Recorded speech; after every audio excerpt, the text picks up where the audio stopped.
Daily sambar ಮಾಡ್ತಾ ಇರ್ತೀವಿ, ಮುದ್ದೆ ಅನ್ನಕ್ಕೆ ಎಲ್ಲ. ನಾವು ತರಕಾರಿ ಏನು ಇಲ್ಲದೆ ಇರುವಾಗ ಈ ರೀತಿ ಕಾಳನ್ನ ನೆನೆಸ್ಬಿಟ್ಟು ಕಾಳು ಸಾಂಬಾರ್ ಮಾಡ್ಕೋಬಹುದು. ಕಾಳನ್ನ ಒಂದ್ಸರಿ ಆಯ್ಕೋಬೇಕು. ಅದ್ರಲ್ಲಿ ಕಲ್ಲೇನಾದ್ರು ಇದ್ರೆ ಅದನ್ನೆಲ್ಲ ಕ್ಲೀನ್ ಮಾಡ್ಕೊಂಡು ನಾವು ಸ್ವಲ್ಪ ಬಿಸಿ ನೀರು ಹಾಕಿ ನೆನೆಸೋದ್ರಿಂದ ಬೇಗ ನೆನೆಯುತ್ತೆ. ನಾವು ಬೆಳಗ್ಗೆ ಸಾಂಬಾರ್ ಮಾಡೋ ಹಂಗಿದ್ರೆ ನೈಟೇ ಒಂದು 4 to 5 hours ನೆನೆಸಿಟ್ಬಿಟ್ರೆ ಕಾಳು ಚೆನ್ನಾಗಿ ದಪ್ಪ ಆಗಿರುತ್ತೆ, ಮತ್ತೆ ಬೇಗನೂ ಸಹ ಬೇಯುತ್ತೆ. ಇಲ್ಲ ಅಂದ್ರೆ ಕೆಲವೊಂದು ಕಾಳು ಬೇಗ ಬೇಯಲ್ಲ. ನಾನಿಲ್ಲಿ ನೆನೆಸಿಟ್ಕೊಂಡಿರೋ ಕಾಳನ್ನ ಹಾಕೊಂಡು ಅದ್ರ ಜೊತೆಗೆ 1 ಟೊಮ್ಯಾಟೊ, 1 ಈರುಳ್ಳಿನ ಸಣ್ಣ ಸಣ್ಣದಾಗಿ ಕಟ್ ಮಾಡಿ ಹಾಕೊಂಡು ಕಾಳು ಬೇಯುವಷ್ಟು ನೀರು ಹಾಕಿ ರುಚಿಗೆ ತಕ್ಕಷ್ಟು ಉಪ್ಪನ್ನ ಸೇರಿಸಿ ಸ್ವಲ್ಪ ಬೆಳ್ಳುಳ್ಳಿ ಹಾಕೋತಾ ಇದ್ದೀನಿ. ಬೆಳ್ಳುಳ್ಳಿ ಹಾಕೊಂಡು ಕುಕ್ಕರ್ ವಿಶಿಲ್ ಮುಚ್ಚಳ ಹಾಕಿ 1 2 ರಿಂದ 3 ವಿಶಿಲ್ಲು.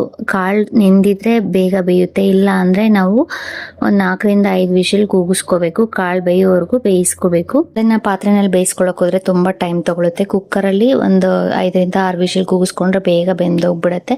ಈಗ ಮಿಕ್ಸಿ ಜಾರ್ ತಗೊಂಡು ಅದಕ್ಕೆ ಒಂದು ಸ್ವಲ್ಪ ಹುಣಸೆ ಹಣ್ಣು, 1 ಕಾಲು ಚಿಪ್ಪಷ್ಟು ಹಸಿ ಕೊಬ್ಬರಿ ಹಾಕೊಂಡಿದ್ದೀನಿ. ಮತ್ತೆ ನಾವು ಬೇಯಿಸ್ಕೊಂಡಿರೋ ಟೊಮ್ಯಾಟೊ ಹಾಕೋತಾ ಇದ್ದೀನಿ. ಅದ್ರ ಜೊತೆಗೆ ಕಾಳು ಸ್ವಲ್ಪ ಕಾಳು ಹಾಕೋತಾ ಇದ್ದೀನಿ. ಸ್ವಲ್ಪ ಕಾಳು ಹಾಕೋದ್ರಿಂದ ಸಾಂಬಾರ್ ಮಾಡಿದಾಗ ಮಂದ ಬರುತ್ತೆ, ಟೇಸ್ಟ್ ಚೆನ್ನಾಗಿರುತ್ತೆ ಅಂತ ಸ್ವಲ್ಪ ಕಾಳು ಹಾಕೊಂಡಿದ್ದೀನಿ. ಆಲ್ರೆಡಿ ಬೆಳ್ಳುಳ್ಳಿ ಬೇಗ ಹಾಕಿರೋದ್ರಿಂದ ರುಬ್ಬೋದಕ್ಕೆ ಅಂತ ನಾನು ಸ್ವಲ್ಪ ಬೆಳ್ಳುಳ್ಳಿ ಹಾಕೋತಾ ಇದ್ದೀನಿ. ನಾವು ಬೇಯಿಸ್ಕೊಂಡಿರೋದ್ರಿಂದ ರುಬ್ಬೋದಕ್ಕೆ ಕೆಲವರು ಬೆಳ್ಳುಳ್ಳಿ ಹಾಕ್ತಾರೆ, ಕೆಲವರು ಬೆಳ್ಳುಳ್ಳಿ ಹಾಕಲ್ಲ.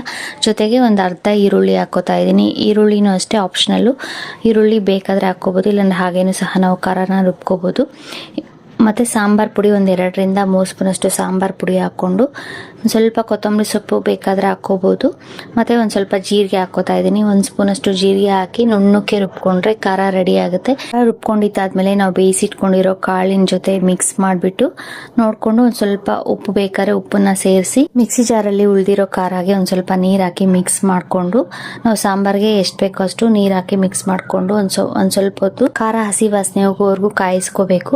ನಾನಿಲ್ಲಿ 1 ಆಲೂಗಡ್ಡೆ ಹಾಕೋತಾ ಇದ್ದೀನಿ. ಬದನೆಕಾಯಿ ಇದ್ರೆ ಬದನೆಕಾಯಿನೂ ಸಹ ನಾವು ಕಟ್ ಮಾಡಿ ಹಾಕೋಬಹುದು. ಕಾಳುಳಿಗೆ ಟೇಸ್ಟು ಚೆನ್ನಾಗಿರುತ್ತೆ. ಬದನೆಕಾಯಿ ಮತ್ತು ಆಲೂಗಡ್ಡೆ ಹಾಕೊಂಡ್ರೆ ಆಲೂಗಡ್ಡೆ ಬೇಯುವವರೆಗೂ ನಾವು ಸಾಂಬಾರನ್ನ ಕಾಯಿಸ್ಕೋಬೇಕು. ಸಾರು ಕಾಯಿಸ್ಕೊಂಡು ಆಲೂಗಡ್ಡೆ ಬೆಂದಿದೆ ಅಂದಾಗ ಲಾಸ್ಟಲ್ಲಿ ಸಾರಿಗೆ ಒಗ್ಗರಣೆ ಹಾಕಿ ಮಿಕ್ಸ್ ಮಾಡಿಕೊಂಡ್ರೆ ಕಾಳುಳಿ ಸಾಂಬಾರು ರೆಡಿ ಆಗುತ್ತೆ. ಲಾಸ್ಟಲ್ಲಿ ಸಾಂಬಾರಿಗೆ ಸ್ವಲ್ಪ ಕೊತ್ತಂಬರಿ ಸೊಪ್ಪು ಕಟ್ ಮಾಡಿ ಉದುರಿಸ್ಕೊಂಡು ನೋಡಿಕೊಂಡು ರುಚಿಗೆ ಉಪ್ಪು ಬೇಕು ಅನ್ಸಿದ್ರೆ ಉಪ್ಪು ಹಾಕಿ ಮಿಕ್ಸ್ ಮಾಡ್ಕೋಬೋದು. ಸಾಂಬಾರಿಗೆ ತುಂಬ ಗಟ್ಟಿ ಆಯಿತು ಅನ್ಸಿದ್ರೆ ಕಾಳುಳಿ ಸ್ವಲ್ಪ ನೀರು ಹಾಕಿ 1 2 ಕುದಿ ಕುದಿಸ್ಕೊಂಡ್ರೆ ಕಾಳುಳಿ ರೆಡಿ ಆಗುತ್ತೆ.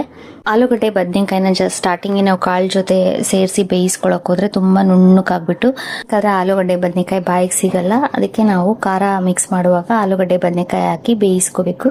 ಕಾಳುಳಿ ಮುದ್ದೆ ಅನ್ನೋ ಜೊತೆಗೆಲ್ಲ ತುಂಬ ರುಚಿಯಾಗಿರುತ್ತೆ. ಕಾಳು ಸಾರನ್ನ 2-3 ಥರ ಮಾಡ್ಬೋದು. ಇದು ಒಂಥರ ಕಾಳುಳಿ ಸಾಂಬಾರು. ರೆಸಿಪಿ ನಿಮ್ಗೆ ಇಷ್ಟ ಆದರೆ ಲೈಕ್ ಮಾಡಿ, ಶೇರ್ ಮಾಡಿ. Thank you.